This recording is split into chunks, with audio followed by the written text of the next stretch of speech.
எல்லோருக்கும் வணக்கம். எல்லாரும் எப்படி இருக்கீங்க? நாங்கள் ரொம்ப நல்லா இருக்கிறோம். காலையில் சாப்பாடு பண்ணதும் தம்பிக்கு வேலையாக ஊட்டிடலாம் அப்படின்னு சொல்லிட்டு ரச சாப்பாடு தான் கொண்டு போயிருந்தேன். அன்றைக்கி என் பையன் ரகலை பண்ணிக்கிட்டு இருந்தனால அம்மா தான் வச்சிட்டு இருந்தாங்க. நான் சாப்பாட்டு வேலையெல்லாம் பார்த்துக்கிட்டேன். பக்கத்தில் கட்டடம் கட்டுற வேலை நடக்கிறதுனால அவனுக்கு இது புதுசு அப்படிங்கிறனால வேடிக்கை பார்த்துட்டு உட்காந்துட்டு இருந்தான். அம்மா சாப்பாடு ஊட்டிட்டாங்க. பிரேக்ஃபாஸ்ட்டுக்கும் லஞ்சுக்கும் காலையில் சாப்பாடு சொரக்காய் மிளகாட்டி குழம்பு வச்சுருந்தேன், ரசம் பண்ணியிருந்தேன். அன்றைக்கி தம்பி பகலில் ஃபுல்லாக ரகலை பண்ணிகிட்டு இருந்தான். அப்படிங்கிறனால என்னால் விலாக் கண்டினியூ பண்ண முடியலை. ஒரு ஈவினிங் மேலே தான் விலாக் எடுக்கிறதுக்கு ஸ்டார்ட் பண்ணேன். ஈவினிங் 6 o'clock ரெஃப்ரெஷ் ஆகிட்டு சாமிக்கு தீபம் போட்டு தான் அடுத்த வேலை எப்பயுமே பார்ப்பேன்.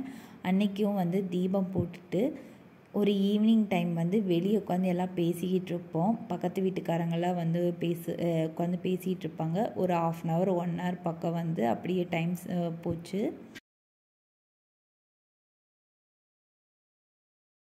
காலையிலேயே பழம் வெளியே எடுத்து வச்சுருந்தேன் சாப்பிடலாம் அப்படின்னு சொல்லிட்டு. ஆனால் சாப்பிடவே இல்லை. நாளைக்காவது சாப்பிடலாம் அப்படின்னு சொல்லிட்டு வெளியே எடுத்து வச்சுருக்கேன்.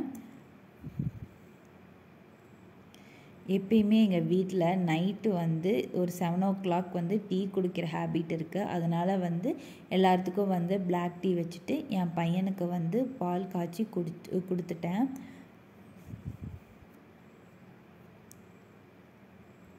அவனும் பால் குடிச்சிட்டு உட்காந்து டிவி பார்த்துட்டு இருந்தான்.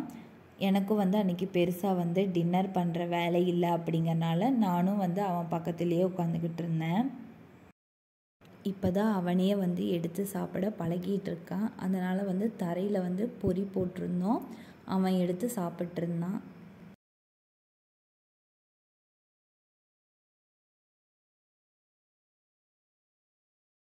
எப்பயுமே எங்கள் வீட்டில் ஃபர்ஸ்ட்டாக நான் சாப்பிட்ருவேன். அம்மாவும் அப்பாவும் சாப்பிட்றதுக்கு கொஞ்சம் லேட் ஆகும். அன்றைக்கி காலையில் செஞ்ச குழம்பு கொஞ்சம் மீதம் இருந்துச்சு. அதை சூடு பண்ணிவிட்டு தோசை சுட்டு சாப்பிட்டோம். என் பையனுக்கு மினி ஊத்தாப்பம் போல் ஊற்றி அவனுக்கு கொடுத்துட்டேன். அவனும் இப்போல்லாம் சீக்கிரமாகவே நைட்டு தூங்கிடுறான். அவனையும் தொட்டியில் போட்டு தூங்க வச்சுட்டு தான் அம்மாவுக்கும் அப்பாவுக்கும் தோசை சுட்டு கொடுத்தேன்.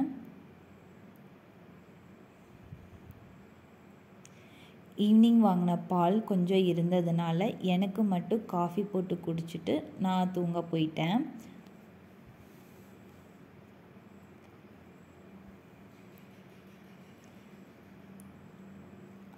அம்மாவும் அப்பாவும் சாப்பிட்டு சேரீயை மடிச்சிட்டு அவங்களும் தூங்க போயிட்டாங்க. ஃப்ளாஸ்கில் எனக்கும் சுடுதண்ணி ஊற்றிட்டு நானும் அந்த பக்கம் தூங்கிறதுக்கு போயிட்டேன். என் பையன் தொட்டியில் தூங்கிட்டு இருந்தான். பக்கத்துலேயே நான் பெட்ஷீட்டை விரித்து போட்டு, அன்றைக்கின்னு பார்த்து எனக்கு தூக்கம் வரல. அவன் சீக்கிரம் தூங்கினால எப்பயுமே அவன் 12 o'clock தான் தூங்குவான். அன்றைக்கி சீக்கிரம் தூங்கினால எனக்கு தூக்கம் வரலை. அதனால் கொஞ்சம் நேரம் நானும் அம்மா பேசிகிட்டு இருந்தோம். அதுக்கப்புறம் நாங்கள் தூங்க போயிட்டோம். இந்த வீடியோ எப்படி இருந்துச்சுன்னு கீழே கமெண்ட் பண்ணுங்கள்.